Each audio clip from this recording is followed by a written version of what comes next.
Action. Professional associations in human services and related fields.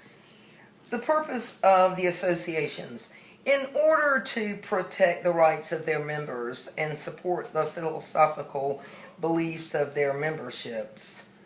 Professional associations have risen over the years for each of the professional groups discussed in this chapter. A few of the many benefits that these associations tend to offer are as follows. Sponsoring national and regional conferences to discuss training and clinical issues. Publishing newsletters and journals to discuss topics of interest to memberships. Hiring lobbyists to protect the interest of the membership.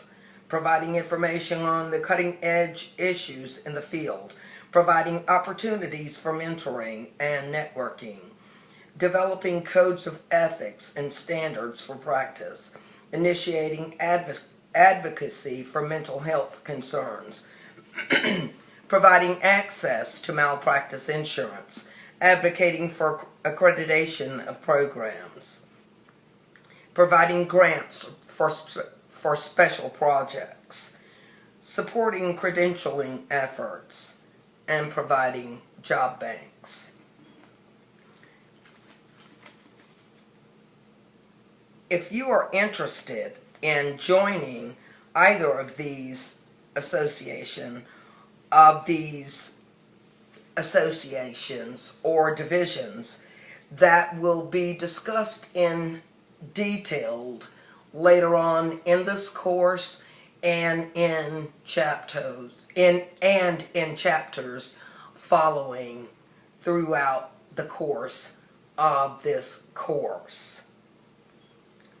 However, to broaden your professional knowledge and to acquaint you with related associations that you might want to join, some of the other major associations within social service fields that will be highlighted. Keep in mind that there are dozens of other professional organizations and associations in the social services, and this section of the text features only a few of those, and throughout the textbook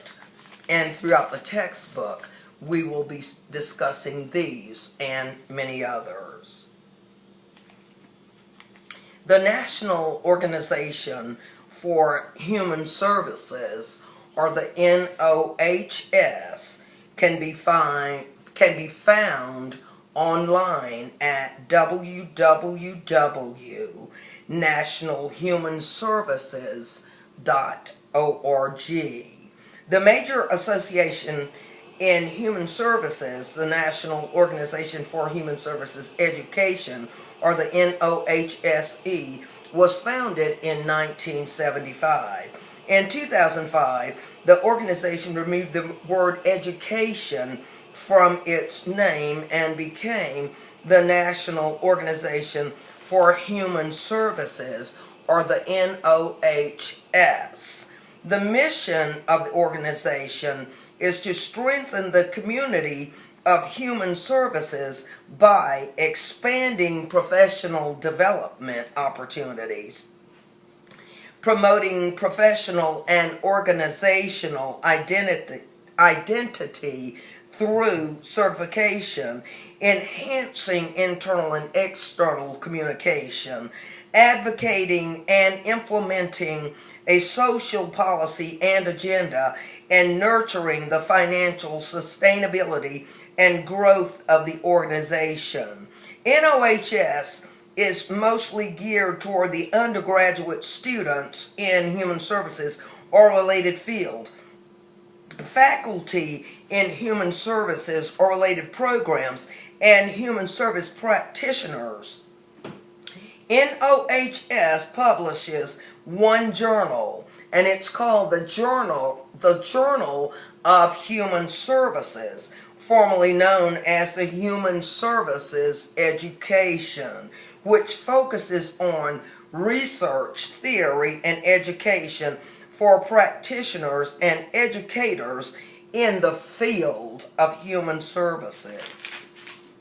We'll move on now to the American Counseling Association, or the ACA, which can be found online at www.counseling.org. Today, with more than 45,000 members, ACA is the world's largest association for master's and doctoral level counselors. ACA is the world's largest association for the needs of all types of counselors in an effort to enhance the quality of life in society by promoting the development of professional counselors, advancing the counseling profession, and using the profession and practice of counseling to promote respect for human dignity and diversity. ACA in 2011, this came from their mission statement section in paragraph 1. ACA publishes one journal, and it's called the Journal of Counseling and Development. The 6 regions of NOHS, Mid-Atlantic Consortium for Human Services, Midwest Organization for Human Services, New England Organization for Human Service, Northwest Human Services Association, Southern Organization for Human Services, Western Region of Human Service Professionals, and all of these organizations can be found online.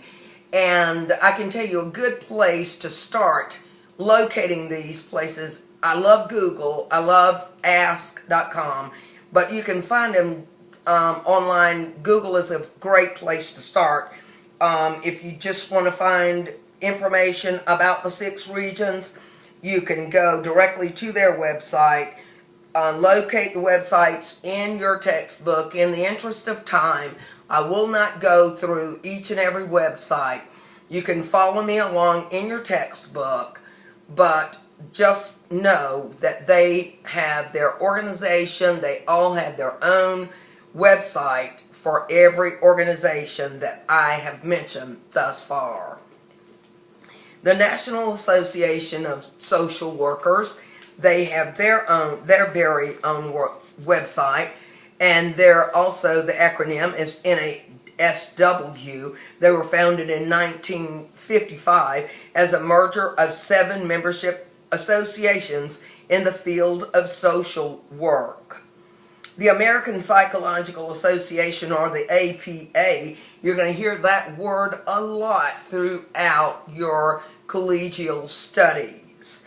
APA is also the writing style in which we will be writing, per se, during your collegial studies here at Must University. We use the APA style of writing also. The APA, also known, the American Psychological Association, also known as the APA, they also have their own website, apa.org. The American Psychiatric Association, APA also, theirs is www.psych.org.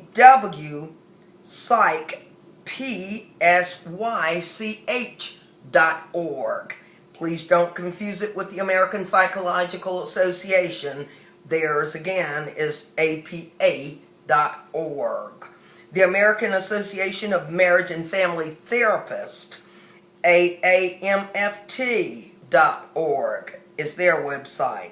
The American Psychiatric Nurses Association, www.apna.org, is their website. I will not go into the details of all of these particular organizations or associations, because if you have your textbook already, you should be going along with me as I am going along in this textbook for you. Okay? Other professional associations, as you can well imagine, in addition to the NOHS, as perhaps some of the associations we have just mentioned, there are a number of other professional associations which you might be interested in joining. Just a few of these include the American Art Therapy Association, which is another great one. It's the AATA, the American Dance Therapy Association, which is the ADTA. I told you there are millions, not literally millions, but there are several acronyms and several associations and organizations. The American Music Therapy, the Association of Play Therapy, the American Association of Pastoral Counselors. There's another one, AAPC, the National Rehabilitation Counselor Association, NRCA, and many more. Characteristics of the effective human service professional. Let's look at some of the characteristics, because these are very important, okay? Let's look at some of the characteristics of the effective human service professional, or let's say the human service personality, okay? Whether you are thinking about or entering or have already decided to enter the human services field, you probably have some intuition that this field fits your sense of who you are. Okay? You may have formed some image of a human service professional. Perhaps you think that he or she is just the kind of person that you'd like to be, a person who cares about other people and the state of the world, a person who's introspective, intuitive, or a social person, or a person who has similar qualities that you have, perhaps.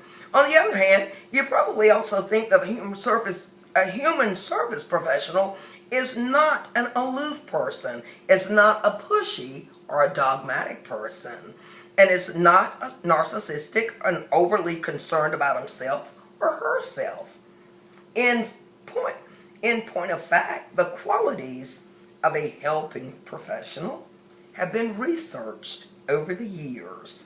Based on these studies and others, some of the qualities that Mr. Newkrug has come up with, he says, this is his quote, "I have generated 8 characteristics that seem to be empirically or theoretically related to effectiveness as a helper."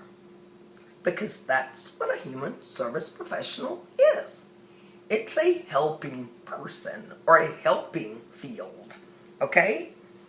They are relationship building,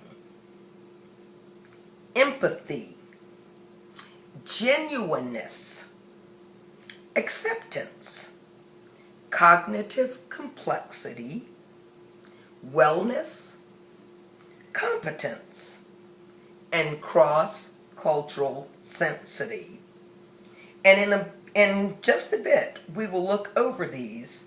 As we take a look at these characteristics, keep in mind that as research becomes more refined, some of these characteristics might change, just might change. The relationship between the helper and client, sometimes called the working alliance, keep that in mind, keep that up there, may be most formidable factor in creating a client change. Listen to this. Relationship building is closely related to the ability of the client and helper to build an emotional bond. Yes. And to work on a setting to attain goals. The impact of the helper's ability to build an emotional bond is felt throughout the helping relationship, regardless of whether it is acknowledged by the helper and the client.